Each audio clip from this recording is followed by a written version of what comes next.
qui me dit oh, oh pécheur, réponds-toi, sinon tu mourras. Oh, quelle crainte dans mon cœur quand je l'ai écouté. Oh, ce n'est pas fini. Il me dit encore et qu'un jour moi aussi je verrai Jésus, cet homme que je tant aimé sans pourtant l'avoir vu. Mais bientôt. Donc nous vous saluons dans le précieux nom du Seigneur. Souffrez, je vais essayer de vérifier 2-3 bonnes choses ici, afin que les choses puissent rentrer dans l'ordre. J'espère que vous, à votre niveau, vous me suivez 5 sur 5. Je voudrais me rassurer que la connexion elle est bonne et que tout se passe pour le mieux. Je disais donc que nous vous saluons dans le précieux nom du Seigneur. Nous voulons nous excuser pour ce retard. C'était indépendamment de notre bonne volonté. Ok? Donc, j'avais un service à... Il y a des gens qui aiment la chanson. On peut l'écouter encore si vous voulez. Hein? On peut la finir si vous voulez. Quoi. Ok? Bon, je ne sais pas si on peut la finir. Sinon, c'est pas grave. Je reprendrai la chanson à la fin de mon émission. Je disais donc... souffrez. Je disais donc... j'ai été pris. Donc j'avais un petit travail à faire dans le cadre de l'église. C'est ce qui m'a empêché de pouvoir commencer à l'heure. Maintenant que nous sommes dégagés, nous allons donc devoir commencer notre mission. Nous vous saluons. Nous saluons également tous les bien-aimés frères et sœurs qui nous suivent de partout. Je ne vous prendrai pas beaucoup de temps aujourd'hui parce que j'ai un programme trop chargé. Donc je suis en train d'espérer que dans 1 heure tout au plus, j'aurai fini. D'autant plus que je ne suis pas pressé. D'autant plus que nous ne sommes pas en train de courir. Donc nous avons tout le temps de revenir, de revenir et de revenir. Ok? Donc vous n'avez pas à vous déranger pour ça. Les choses étant ainsi dites, nous allons donc continuer notre enseignement sur le ministère. Je voudrais vous aviser en passant qu'il est possible que beaucoup de gens ne puissent pas m'aimer. Il est possible que beaucoup ne puissent pas me supporter. Mais c'est comme je vous ai toujours dit, le frère Paul et le frère Jean disent, jugez-en vous-même, faudrait-il faire plaisir aux hommes ou faire plaisir à Dieu? Je crois que quand on est serviteur de l'Éternel, on a pour mission de ne faire plaisir qu'à l'Éternel. Donc, aujourd'hui, nous allons donc commencer la deuxième partie sur le ministère. Je vous ai dit que je resterai ici probablement jusqu'au mois de décembre, à la rigueur au mois de janvier, parce que j'ai beaucoup de choses à dire à propos du ministère. La fois passée, j'ai expliqué que le ministère se reliait le ciel et la terre. J'ai donné plusieurs éléments des Écritures pour attester de cette chose, pour dire que le ministre de Dieu, c'est celui qui enseigne le peuple les royaumes des cieux. C'est celui qui enseigne au peuple les choses d'en haut. C'est celui qui enseigne au peuple comment se tenir dans sa maison. C'est ça, le ministère. Mais le ministère, ce n'est pas seulement ça. Vous allez voir que tout au long de mon enseignement, je donnerai plus d'100 de définitions qui concernent le ministère. Alors ne soyez pas pressés. Ne sois pas là pour commencer à donner, pour commencer à corriger. Tu vois, cet enseignement, ça aurait été mieux s'il avait dit ça ou s'il n'avait pas dit ça. Non, sois calme. J'ai tout mon temps et je ferai en sorte que aucun critère ou aucune caractéristique qui rentre dans les cadres définitionnels ne puisse échapper à votre compréhension. Donc rassurez-vous, nous aborderons tous les aspects. Aujourd'hui, nous voulons commencer un autre aspect du ministère. C'est pour dire que le ministère, d'abord, relie le ciel et la terre. Et dans les titres que je vous ai donnés, le ministère, c'est aussi relier la terre avec la terre. C'est ici maintenant qu'il faut faire très attention sur la manière dont je vais expliquer comment on relie la terre avec la terre. C'est très important.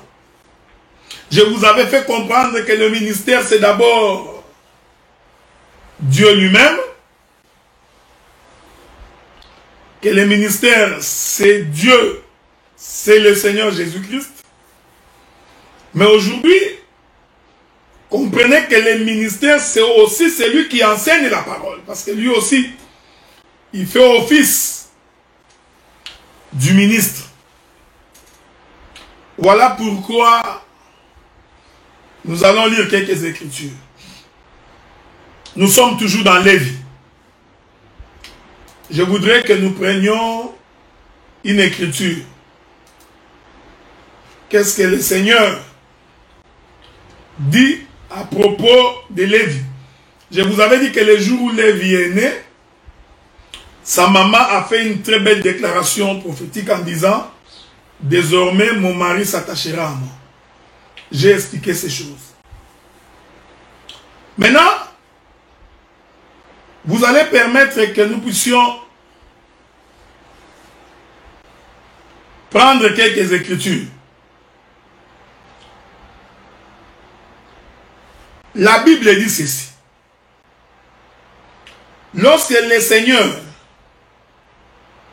essaye de donner les territoires, les portions de terre aux enfants d'Israël, suivez-moi attentivement, Dieu a donné la part d'héritage à tous les enfants d'Israël, sauf à Lévi.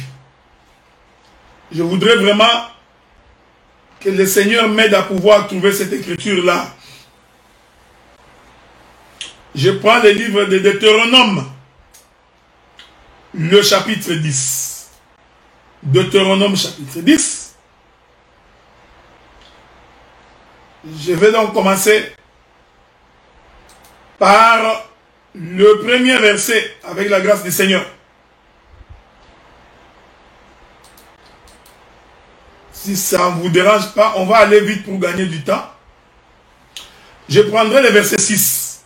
La Bible dit, les enfants d'Israël partirent de Béroth Béné, Jacan pour Moséra.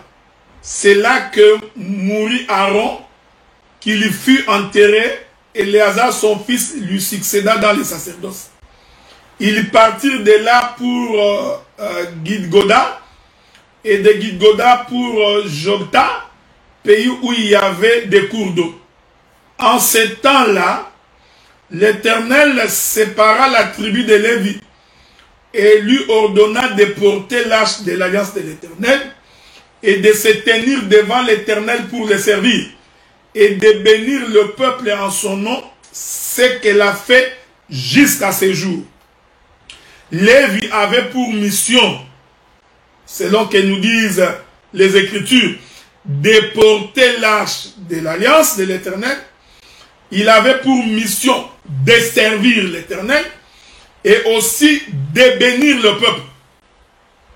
Donc, ne peut bénir le peuple que Lévi. Je répète cette assertion. Ne peut bénir le peuple que Lévi. en dehors de Lévi, personne d'autre ne peut bénir le peuple. Est-ce que vous me suivez, frère? Or, nous comprenons, je vous avais expliqué, que le véritable Lévi qui relie le ciel et la terre, c'est le Seigneur Jésus-Christ. Donc, nous comprenons que ne peut bénir le peuple que le Seigneur Jésus-Christ. Un homme ne peut pas te bénir. Ton pasteur ne peut pas te bénir. Ton prophète ne peut pas te bénir. Ton docteur ne peut pas te bénir. Donc, ne peut te bénir que Lévi. Voilà pourquoi, dans ma marche, je vais insister pour dire que il faut que le serviteur qui se tient au devant du peuple soit véritablement mandaté par Dieu.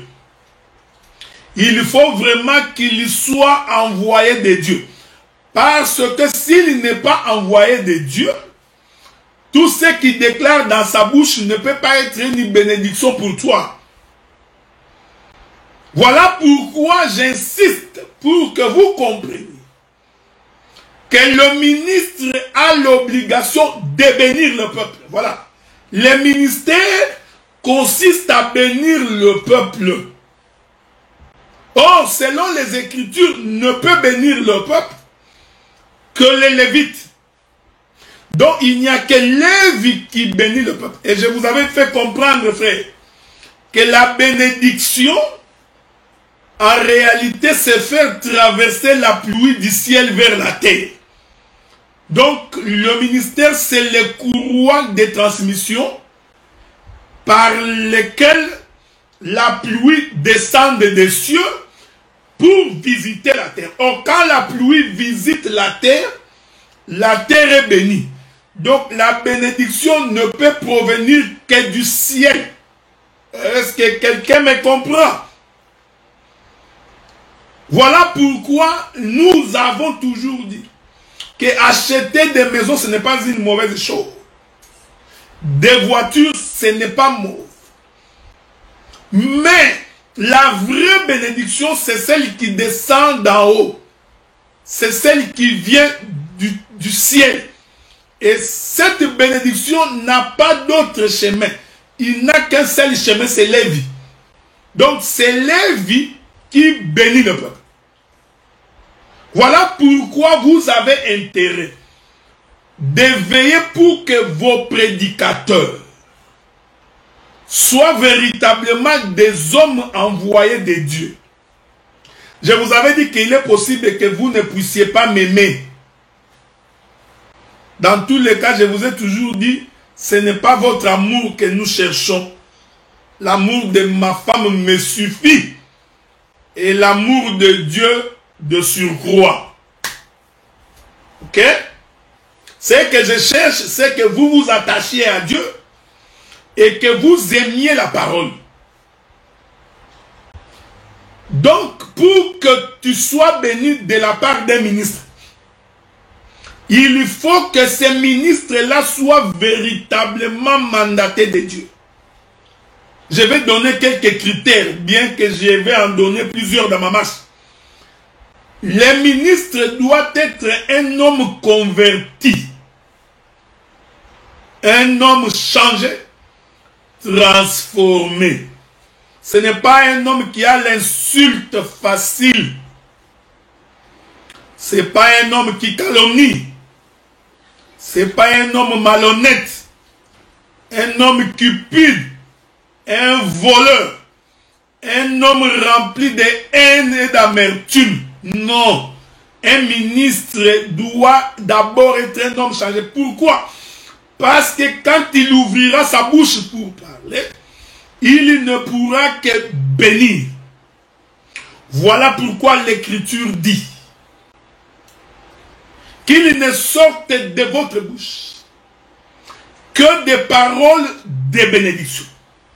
Bénissez même vos ennemis. Est-ce que vous comprenez? Cet exercice n'est pas facile pour un homme qui n'est pas transformé. Un homme qui est rempli de la colère ne peut pas bénir ses ennemis.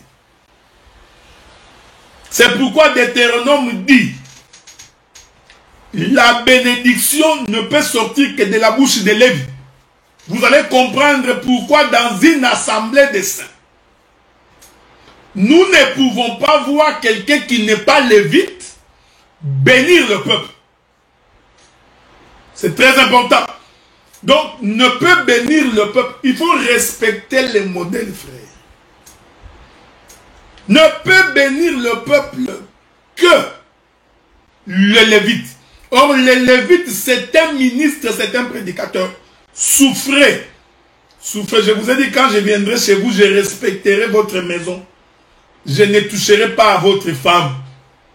Ok? Je ne viendrai pas bousculer vos casseroles et vos assiettes quand je viendrai chez vous. Parce que je sais que vous m'aimez bien, que vous allez m'inviter. Mais ici, souffrez que je vous dise la vérité. Cette vérité, il est vrai. Peut blesser, mais ça va rester la vérité. Prenons quelques écritures. Parce que vous savez, avec les écritures, les choses risquent d'être... Appel manqué gloire. Appel manqué gloire. Les choses risquent d'être plus claires. Écoutez ce que la Bible dit. Le jour où le Seigneur demande à Moïse de faire un choix.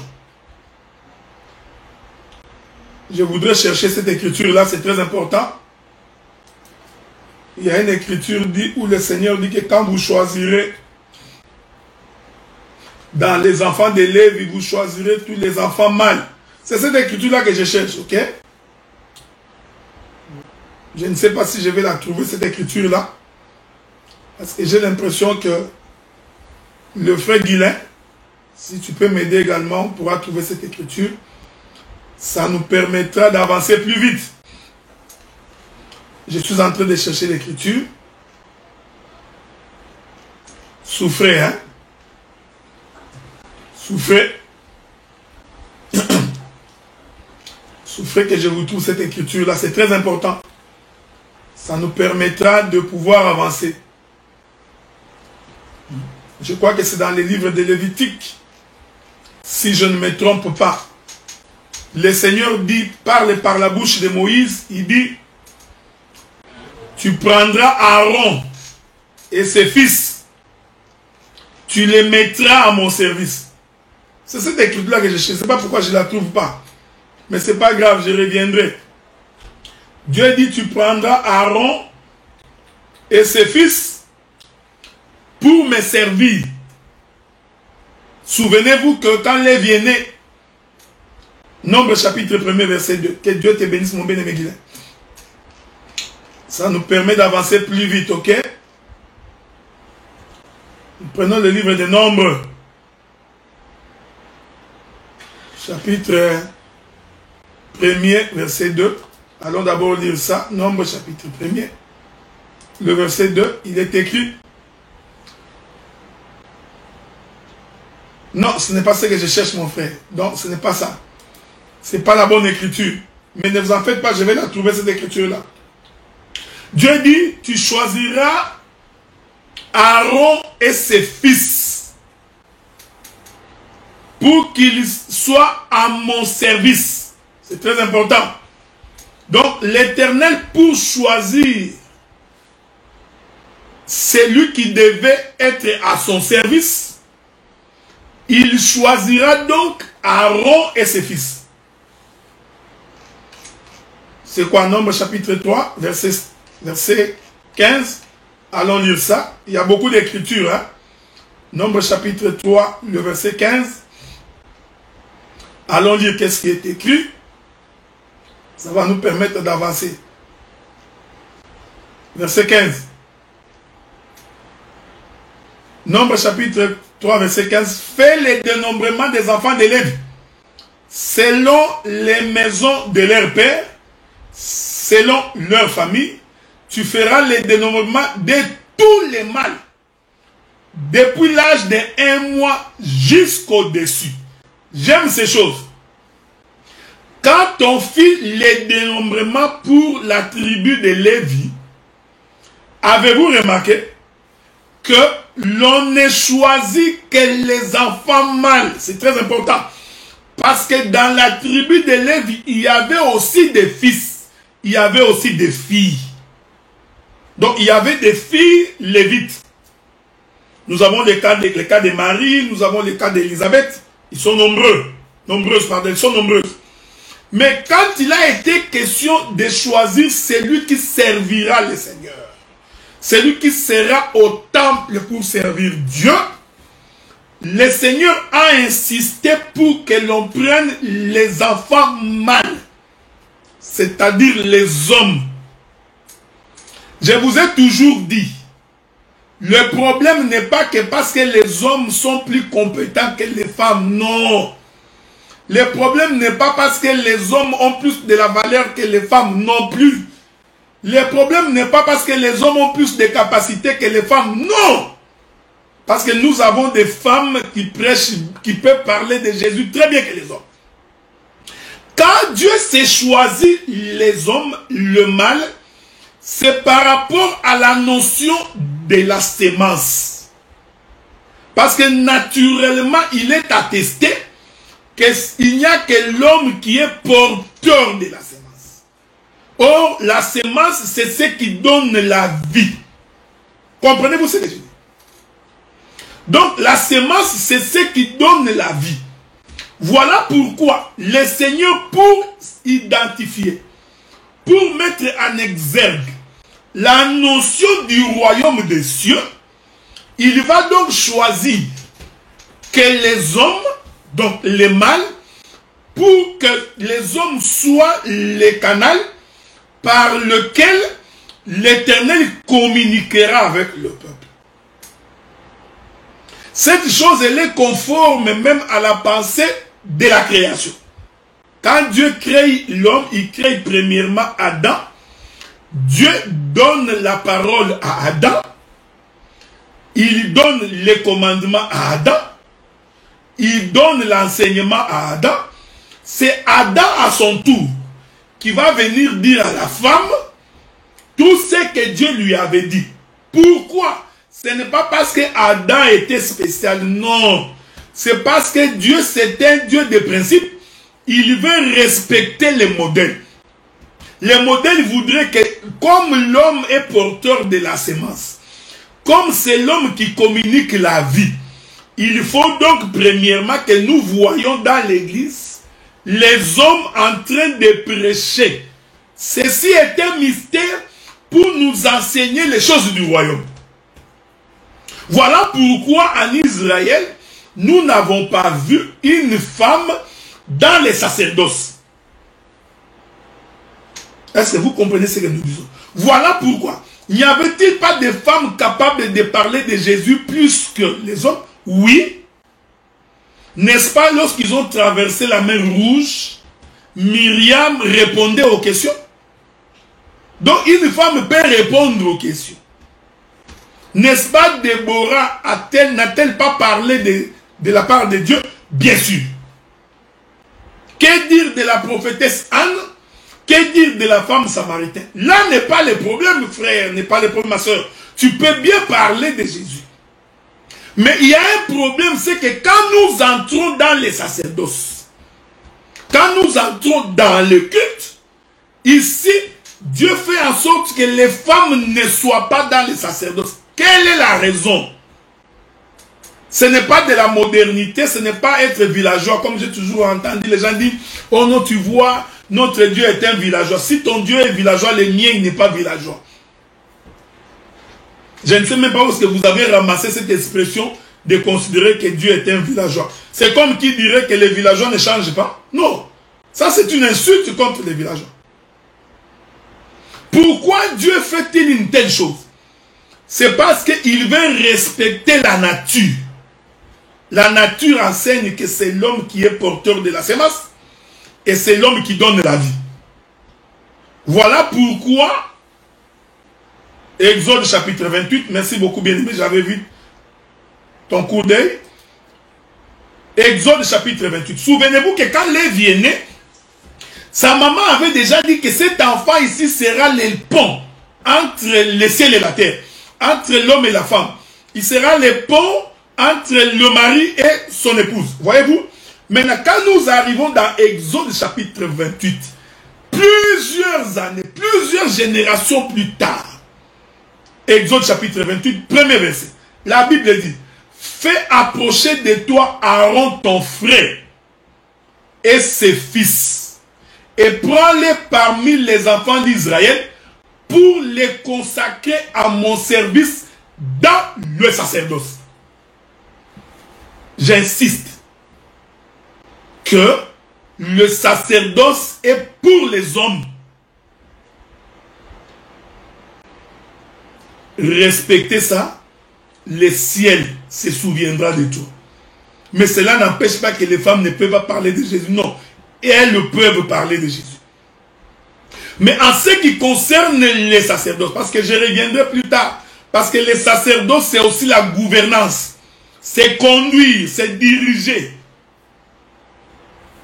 Voilà pourquoi même dans une maison, quand une femme commence à diriger, je vous informe que ce mariage finira par le divorce.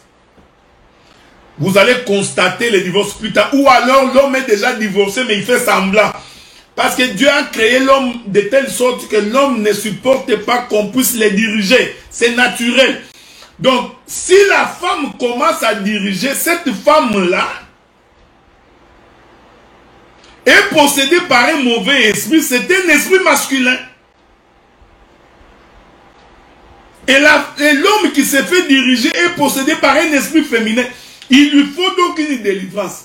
Donc, quand tu es dans un ménage, toi femme, tu as l'impression que tu conduis l'homme, l'homme c'était, faites attention, il va te surprendre un jour. Parce que naturellement, Dieu a fait en sorte que l'homme soit celui qui dirige. Donc, il va donc choisir Aaron et ses fils. Ce que j'aime dans ces écritures, la Bible dit que prends-les parmi les enfants d'Israël. Donc, le ministre ne peut pas sortir du néant. Un ministre ne sort pas du néant. Un autodidacte.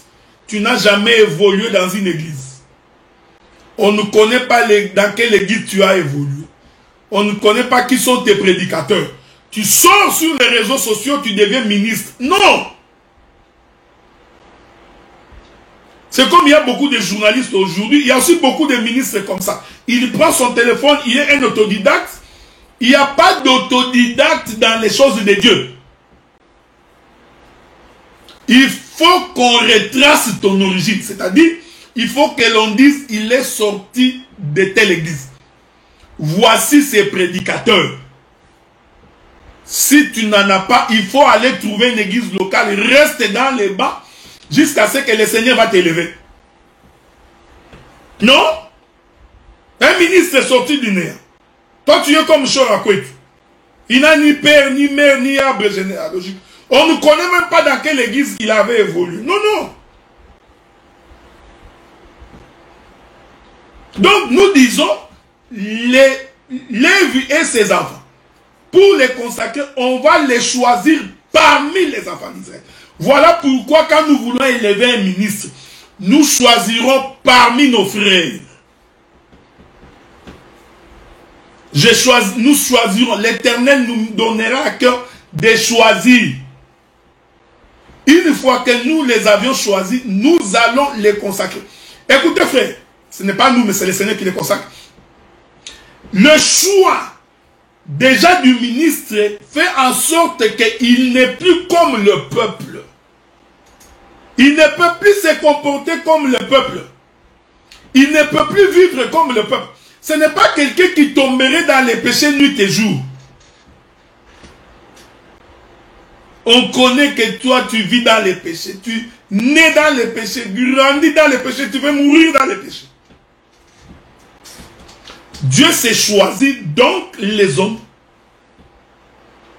Tu peux bien aimer ta femme parce qu'elle est jolie. Mais tu ne peux pas l'associer au sacerdoce. Non. Il y a beaucoup de travail à faire dans la maison de l'Éternel que les femmes peuvent faire. Beaucoup. Il suffit de bien lire la Bible. mais ne l'associe pas au ministère parce que la femme d'Aaron n'a jamais été associée au ministère. Les enfants d'Aaron étaient aussi mariés. Ils n'étaient pas associés au ministère. Faites attention quand ils touchent Moïse. Est-ce que vous comprenez ce que nous disons? Et vous aussi, les femmes des ministres, arrêtez de prendre de la prépondérance dans les églises locales. C'est très dangereux. Donc l'église, les sacerdoces n'est pas le moboutisme. Ce n'est pas une histoire de couples pastoraux. Moi et mon épouse, nous vous souhaitons la bienvenue dans l'église parmi nous. Non, ça là nous refusons. Avez-vous remarqué? Il a donc choisi les hommes. Mais j'insiste pour dire, c'est ça la différence que j'ai avec beaucoup. Beaucoup qui n'ont jamais compris la doctrine. Je ne voudrais pas dire que les femmes ne sont pas capables de prêcher Jésus. Ce n'est pas ce que j'ai dit. Nous avons des femmes, des sœurs, qui sont capables de défendre l'évangile plus que les hommes. Donc ici, le problème ne se trouve pas dans les sexes. C'est pourquoi je vous avais dit que je n'ai pas eu honte de témoigner quelques-unes de nos sœurs. La sœur Alice, la sœur Judith, la sœur Dorian, la sœur Front de Diamant, la sœur... Nous avons un nombre considérable de sœurs qui sont capables de défendre l'évangile, d'expliquer l'écriture. Mais elles ne sont pas dans le sacerdoce. La différence est là. Pourquoi? J'explique le pourquoi. Parce que j'ai l'habitude d'expliquer le pourquoi. Le pourquoi? Parce que naturellement, la sémence a été donnée à l'homme. Et comme Dieu voudrait que par le naturel, que nous puissions comprendre les spirituels. Souvenez-vous, il dit à Nicodème, lorsque je parle encore des choses naturelles, tu as des difficultés pour comprendre. Alors quand je parlerai des choses spirituelles, tu ne comprendras pas. Donc les naturels nous enseignent à comprendre les spirituels. Naturellement, la sémence a été donnée à l'homme. C'est pourquoi Jésus, quand il dit, je suis la vérité, le chemin et la vie, Jésus voulait dire que je suis un homme. C'est-à-dire, je suis porteur de la sémence. Un ministre doit être porteur de la sémence. Voilà pourquoi je vous ai toujours dit que les ministres, ce n'est pas un répétiteur, c'est un porteur de vie. Est-ce que vous comprenez ce que nous disons? Je vais arrêter là en 23 minutes. J'ai beaucoup de programmes aujourd'hui, mes bien-aimés. Donc je dois encore être à l'église d'ici 20 minutes pour une prière. Ensuite, j'ai beaucoup trop de programmes. Mais écoutez, verset 2 d'Exode chapitre 28. Tu feras à Aaron ton frère des vêtements sacrés pour marquer sa dignité et pour lui servir des parures. Donc, Aaron, le souverain sacrificateur, les vêtements qu'il va porter, c'est pour marquer sa dignité et lui servir des parures. C'est-à-dire que Aaron, quand il venait, on pouvait voir que ça c'est le souverain sacrificateur. Ici, les vêtements, ce ne sont pas les robes que Dodo Kamba, les Albert Kankenza et les autres sont en train de porter. Est-ce que vous comprenez?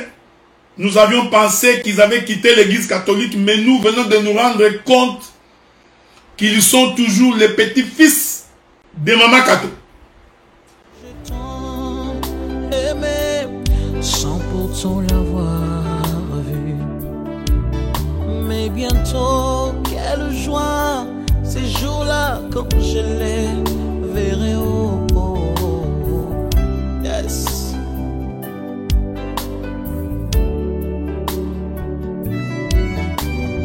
Malgré